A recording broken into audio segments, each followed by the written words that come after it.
जी अस्सलाम वालेकुम दोस्तों, की हाल चाल है जनाब? ठीक हो जनाब? काफ़ी दिन बाद मुफ्त सेहत की हाज़री। उम्मीद करना सारे वीर ठीक हो सन और मौजा चो सन जनाब। चंद पंजाबी इशार जनाब दोस्तों की नज़र। अगर वीडियो अच्छी लगे लाइक और शेयर ज़रूर करें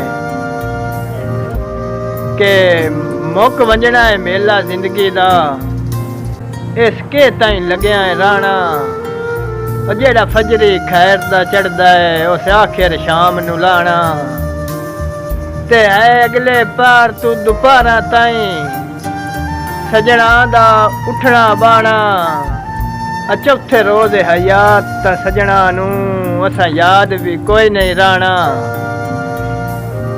के असा संभली ओशता संगतां दे सानू ठरक अवलड़े पाए गए। असी अपने जोर ते पीग संगत दी उताया दे असमानी लाए गए। ते सुखा नाल आयात सवा के बाईते उतू आप थपेंदे रह गए। केड़ी जिंदगी है रेत दे कोठियां दी, जरी पैर हटाया ढाए गए। जनाब हमारी वीडियो अच्छी लगे लाइक और शेयर और हमारे चैनल को सब्सक्राइब लाजमी कर लें। एक शेर है कि होवे आँख च परख तां काली रात च चंगा सजोण दिसींदा रहिंदा है। और डंग हिक भी लोड़ च गतिया होवे सारी उम्र गिणींदा रहिंदा है।